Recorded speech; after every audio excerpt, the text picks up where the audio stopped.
Hello everybody, welcome to Basit Corner.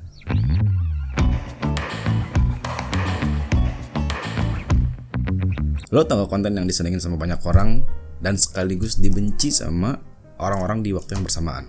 Flexing kekayaan. Betul sekali, flexing kekayaan. Bener banget. Jadi di waktu yang bersamaan mungkin ada orang yang respect sama pencapaian orang tersebut, dan di waktu yang sama juga ada orang yang bilang, iya dah, tahu dah yang kaya dah, yang banyak duit, ya kan, siap bang, pamer mulu lu gitu. Si kaya gitu kalau kata anak sekarang mah. Ngaku lu pasti ada dari salah satu lu yang kayak gitu kan. Udah gitu banyak dari kita yang suka sama kegagalan orang-orang lain. Atau pada saat orang-orang kaya atau pengusaha kena kasus, senang banget tuh. Tapi kalau orang miskin yang di penjara tuh, ya biasa, itu sudah kawan kita gitu. Oh itu kaum kita gitu. Tapi kalau orang kaya yang jatuh miskin gitu, kayak seneng gitu ya, pesta brother gitu.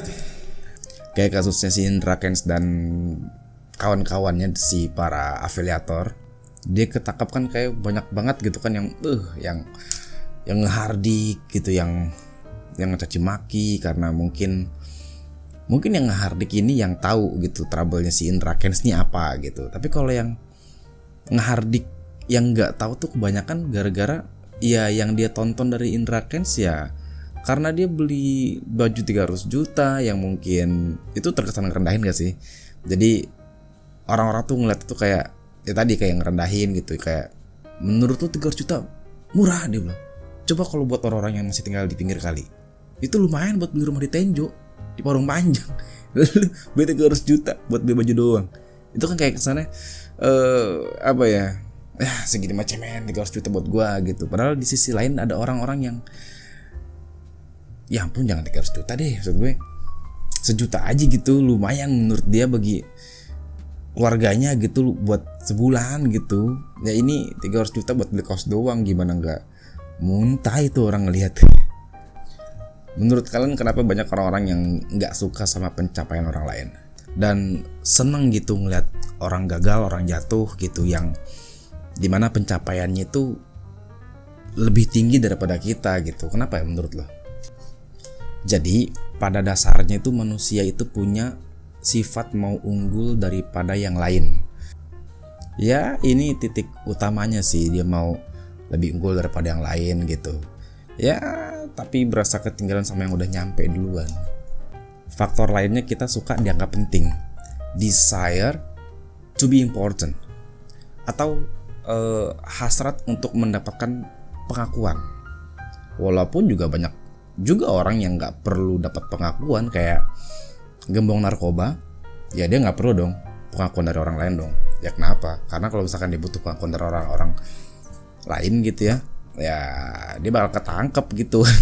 Ya dia nggak perlu orang tahu gitu gua ngapain gitu, diem aja. Ya kalau dari konteks yang tadi kayak gini deh, kayak misalkan di suatu lingkungan atau tongkrongan gitu ya, terus mereka lagi ngerencanain sesuatu, terus lu nggak diajak, lu kayak berasa nggak penting gak sih? Kan orang secara nature lah, secara nature orang tuh nggak suka digituin di satu lingkungan, tadi keluarga, entah di temen gitu ya. Terus kita nggak diajak tuh kayak entah nggak diajak di grup WhatsApp gitu. Terus kita tahu bahwa kita nggak ada di sana gitu, kita tuh kayak berasa nggak penting gitu, malas gitu. Itu nature manusia menurut. Nah mungkin itu yang menyebabkan ketika orang lain gagal, kita ada perasaan seneng gitu, karena dia yang ngerasa terintimidasi dengan orang lain dengan pencapaian yang tadi. Ya kita mungkin banyak lah ngeliat orang-orang yang sukses terus di elu-elukan gitu, bukan. Tapi sebaliknya banyak juga orang yang seneng atau bahkan gembira pada saat ngeliat orang lain jatuh, kayak seakan-akan tuh bersorak ria gitu bahwa jatuh juga lo sih bla bla bla bla. Banyak loh, apalagi kalau yang jatuh itu yang punya pencapaian yang hebat gitu ya. Jadi sedangkan kita ada di posisi yang lemah gitu, yang jauh di bawah dia gitu kan ya, malum lah ya kan, rakyat jelata emang begitu. Seakan tuh pas jatuh tuh dia tuh kayak, kita tuh kayak ngerasa ada temennya gitu. Hei teman miskinku, kemarilah bergabunglah bersama kami. Kita kan sama-sama miskin. Padahal ya kondisi lu yang harus dikasihanin, bukan orang kaya yang jatuh tadi yang dikasihanin. Tapi kalau kita punya pencapaian yang sama bagusnya, terus ada orang yang jatuh miskin atau gagal, kita cenderung lebih biasa aja. Karena kita ngerasa selevel sama dia gitu. Nggak ada yang harus dihardik, nggak ada yang harus terintimidasi gitu, sehingga kita cenderung lebih biasa aja ya, karena juga tahu gitu rasanya gagal, tahu rasanya bisnis jatuh, dibohongin orang gitu. Jadi seakan kayak rekan sejawat gitu, jadi biasa aja. Jadi saat kita lagi di bawah tuh kita pengen tuh orang tuh ada di level kita gitu biar sama, sehingga kita nggak lagi ngerasa sendiri dan juga punya keyakinan bahwa kita tuh nggak gagal. Kayaknya sih itu secara psikologis ya. Fenomena ini biasa disebut sama Schadenfreude. Schadenfreude. Dapat kesenangan dari kemalangan orang. Ketika seseorang punya rasa percaya diri yang rendah, orang tersebut bakal ngelakuin apapun untuk membuat dirinya merasa lebih baik dari orang itu. Dan ketika ada orang lain yang mengalami kegagalan, kita lebih ada rasa puas gitu. Ngerasa gak ketinggalan, ngerasa yang lu belum punya apa-apa, ngerasa masih normal gitu untuk lu belum sukses di umur segini gitu. Jadi itulah kurang lebih yang gue lihat dari penghardikan orang-orang di komentar tentang jatuh miskinnya seseorang. Sekarang gue tanya, semisalnya ada teman lu, ada di circle lu lah gitu ya, ada teman lu yang lebih sukses daripada lu dan lu yang masih gitu-gitu aja, atau pada saat lu tahu dia orang nih punya duit di rekening tuh 100 juta lebih, apa yang lu rasain?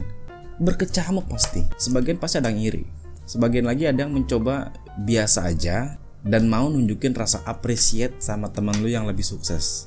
Terus cara ngatasinnya gimana? Reaksi yang paling bagus adalah tunjukin bahwa lu biasa aja secara reaksi ya, dan tunjukin rasa appreciate lu ke temen lu tadi dengan kasih kata-kata suportif lah gitu, kayak wih keren lu bro, wih lu udah berapa lama lu ngelakuin kayak gini gitu, atau dia seorang YouTuber juga, atau dia seorang pengrajin apa gitu. Lu kasih pertanyaan-pertanyaan yang suportif gitu, jangan intimidatif. Ya pokoknya lu bertanya dengan cara dan gaya lu lah gitu. Atau lu yang berkecamuk boleh, tapi berkecamuk dalam hal kayak gokil nih, ini dia bisa, masa gua enggak gitu kan. Ya lu kejar, bikin itu jadi motivasi buat lu untuk lebih berkembang gitu. Masalahnya kan lu tahu teman lu, rekan sejawat lu, tahu dia dari 0 and then dia bisa di angka 80 atau bahkan 100. Dia aja bisa, lu juga bisa lah. Kalau lu nggak banyak rebahan ya, kalau lu pulang kerja nggak langsung tidur gitu ya, kalau lu langsung tidur movement lu pasti kalah, dan kemungkinan secara timeline lu untuk maju bisa kalah gitu dari yang lain. Nah jangan sampai lu ngeluarin perilaku yang bodoh pada saat lu ngeliat teman lu yang lebih sukses gitu, kayak ngiri yang kelihatan. Itu menurut gue bodoh banget. Kalau sampai kelihatan ya, ini orang-orang kayak gini nih, mending benerin dulu social skillsnya baru main sosial media. Karena orang-orang yang kayak gini nih di sosial media nyampah. Ya iyalah, ngeliat temen dikit kaya ngiri, ngeliat teman beli motor ngiri. Apa? Jadi kesimpulannya belajar buat diri lu jadi nggak ngirian lagi atau sebel ketika teman lu lebih dari lu, mungkin lebih dari sisi keuangan, karir, keluarga, apapun lah. Pokoknya percaya bahwa setiap orang tuh punya timelinenya masing-masing buat sukses. Selama lu kerja, selama lu gerak, tanda kutip gitu ya, nggak banyak tidur, nggak banyak ngeluh gitu. Terus yang kedua, kalau dia yang suka masih ngirian sama orang, masih sebel-sebel sama orang yang sukses sedikit gitu, mending benerin dulu lah social skillsnya lah, baru megang sosial media lah. Tapi kalau nggak ada orang kayak gitu, nggak bakal ada konten viral ya, karena kan orang kayak gitu kan yang cepat nyerbunyi. Ya udah segitu dulu konten gue kali ini. Kalau ada masukan untuk kenapa orang-orang lebih suka ngelihat orang yang gagal atau susah buat ngeliat orang seneng, silakan di komen. mungkin banyak pandangan dari lulu pada gitu kan. Dan ya segitu dulu. Subscribe jangan lupa di sini, oke? Dan see you and ciao everybody. Karena rumput tetangga nggak selamanya lebih hijau dari penglihatan lu gitu. Mungkin dia pakai desinfektan ya, apa sih, pestisida, nggak bagus kan. Mungkin lu pakai organik, mungkin agak lama tumbuhnya gitu kan. Iya bener nggak sih konsepnya? Tahu gua itu cut lah yang rumput tadi nggak jelas.